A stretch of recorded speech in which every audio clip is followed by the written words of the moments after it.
Hej og velkommen til dagens afsnit. Jeres værter i dag er Rosa Thalade Ibsen og Anne Juhl. Hvad er det i mennesket, som får os til at handle som vilde dyr, hvis vi bliver tilpas presset? I Danmark er de fleste mordsager begået af personer, som har en relation til offeret. Faktisk er hver 5. drab i Danmark et partnerdrab. Men hvad er det egentlig, der driver disse drab? Og hvordan kan det være, at de for det meste begås af nogen, vi kender?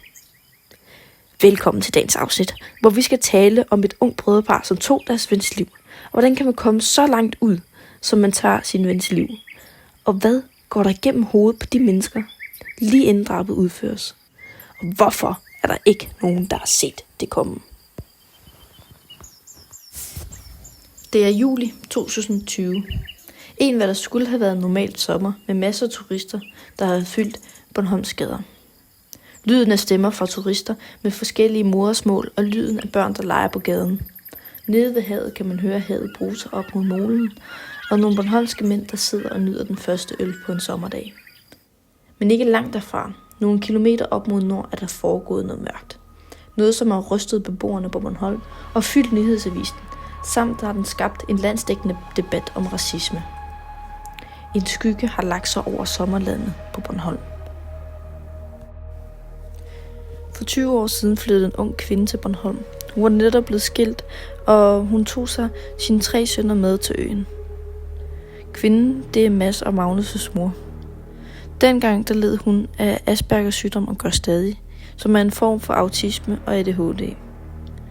Dette opdagede hun kort efter hun var flyttet til Bornholm. Og i 2001 fik hun og sine 2 yngste sønner undersøgt på en klinik i Aarhus, og det viste sig, at begge sønner også led ligesom hende af Aspergers, og den yngste led også af ADHD.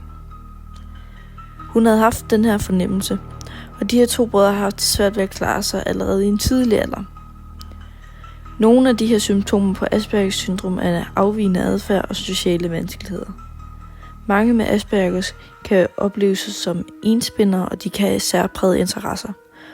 Ofte har de også svært ved at forstå andre. Begge af de yngste brødre havde gået i specialbørnehave. Moren havde uden held forsøgt at få Bornholms Kommune til at undersøge dem, og derfor måtte hun selv få dem undersøgt på klinikken i Aarhus til en pris på 20.000 kroner.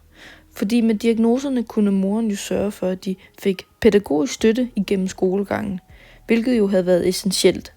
Og alt dette fortalte hun faktisk i en artikel i Bornholms Tidende i 2008, hvor drengene dengang havde været på 11 og 13 år. Og ifølge moren, der stortrives de og klarede de så godt i skolen, men opgaven som alenemor til 3 drenge, havde de 2 af dem diagnoser, havde været et fuldtidsjob. Hun havde forsøgt at udføre forskellige uddannelser, landbrugsskole, sygeplejerskeskole og håndarbejdsskole, men havde droppet ud af alle 3. Og på Bornholm havde hun jo prøvet forskellige projekter, hvor hun i 2004 til sidst havde fået tildelt førtidspension. Hvilket jo var dejligt, for det betød, at nu var der mere tid til børnene. Den 3. storebror, som ingen diagnoser havde, skulle efter sigende have det godt, og allerede fra en tidlig alder havde været på udveksling til Brasilien. Men de 2 yngste fik det sværere og sværere. Den yngste af brødrene udviklede sig voldeligt. Han kunne være utilregnelig og tænde af på et splitsekund. Og fra 7. til 9. klasse kom han i en specialklasse for autister, men han gennemførte aldrig en afgangseksamen. Herefter skulle han bo på forskellige opholdssteder og havde kontakt til børne- og ungdomspsykiatrien, hvor han blev indlagt på psykiatrisk center på Bornholms Hospital, hvor han igen fik stillet diagnosen Aspergers syndrom og ADHD. I en af Magnus' retssager havde en speciallæge i psykiatrien sagt, at hans autisme og ADHD var så gennemgribende, at han ikke var egnet til en almindelig straf. Men kun 2 år senere modtager han endnu en dom, og denne gang er det for at sælge hash på Christiania. Lillebroren får i løbet af de næste år mange henvendelser fra politiet og er i konstant kontakt med dem. Den mellemste søn, Mads, havde også sine problemer. Som 19-årig flyttede han til Sønderjylland for at gå på Gråsten Landbrugsskole. Flere af de andre elever husker ham som en flink og stille fyr, men også lidt af en enspænder. Han kunne godt lide at drikke alkohol og køre stærkt i bil, og nogle gange på samme tid. Hans alkoholforbrug, det tog til, og når han drak, blev han ofte grov og grænsesøgende. Han kunne godt lide at provokere. En elev siger, at han tit sagde de sorte svin, eller han skulle hjem igen, så sagde han, at han ville have et hvidt Danmark. Og på Snapchat, der havde han taget et billede af en stemmeseddel, hvor han havde sat kryds ved stram kurs, hvor han så havde skrevet, de skulle hjem og ikke integreres. Den mellemste bror endte med at færdiggøre sin uddannelse, og en anden elev husker ham som en med mærkelige holdninger og drak for meget, og nogle gange kom ud med racistiske holdninger, men ingen husker ham som en voldelig person.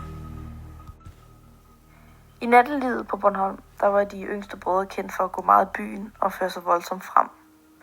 Der blev taget mange stoffer, og der blev drukket meget. Og hvis man ikke var ude på ballade, kunne det være en god idé at holde afstand til dem. Men Bornholms Regionskommune havde længe været bekymret for især den yngste bror. Han havde fået forskellige indsatser, men det har bare aldrig rigtig været nok. Folk, der havde kendskab til den yngste bror, havde sagt, at han var en bombe, som før eller siden ville gå galt. Det var dømt til at gå galt.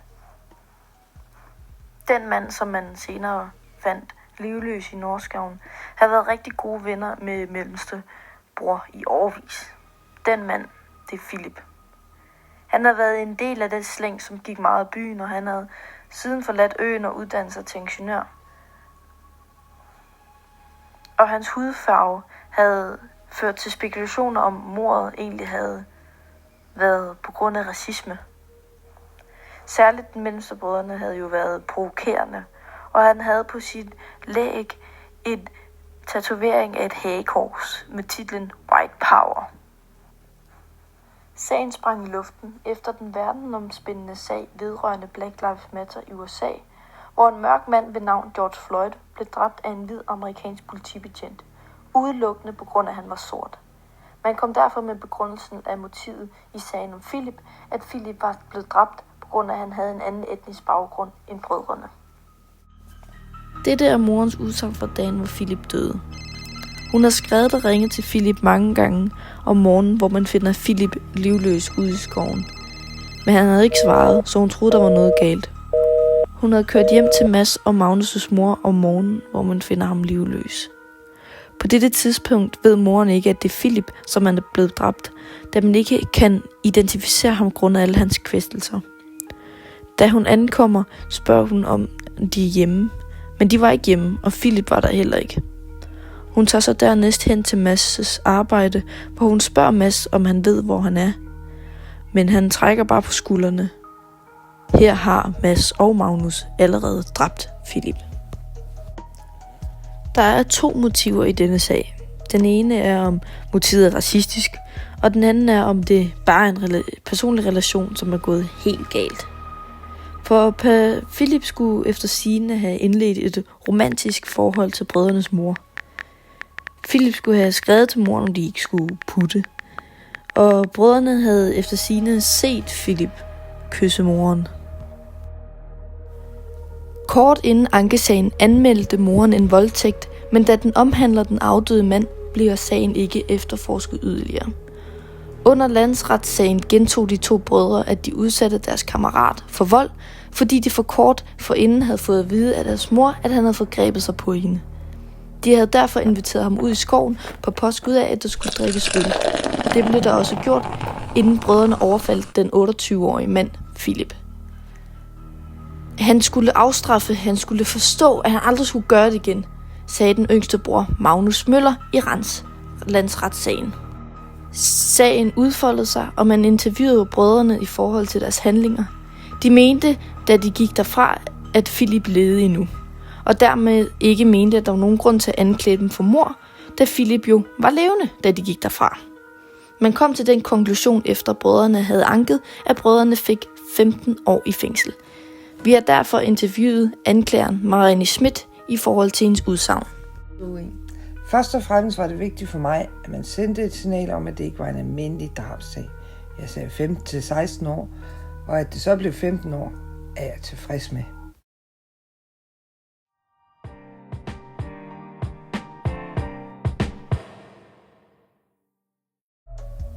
For at få et indblik i stemningen og hvordan området er, har vi sendt en reporter ud, Anne, til at fortælle om gerningsstedets detaljer. Lige nu, der står jeg i Nordskoven, og jeg står ved shelteret, hvor Philip han blev dræbt. Stemningen her, den føler jeg er presset, fordi jeg ved, at der er sket et mord. Og jeg ved, der er sket en hændelse, som er fuldstændig forfærdelig. Men samtidig ved jeg, at der er børnehaver, der leger her. Og der er folkeskoler, der også er her. Og der er folk, der tager hen og laver et bål for at hygge sig. Men en bagtanke er bare hele tiden, at der er sket et mord.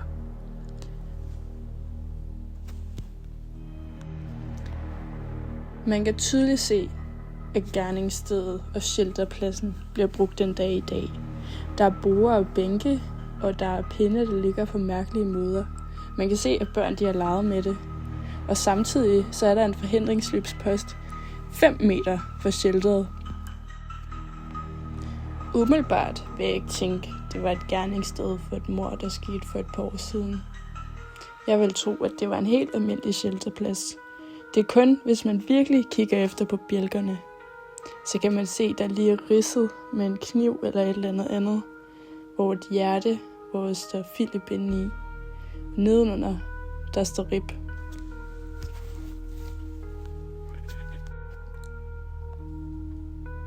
Umiddelbart, når man kigger på den her shelterplads, kan man ikke se, at der er sket et mord.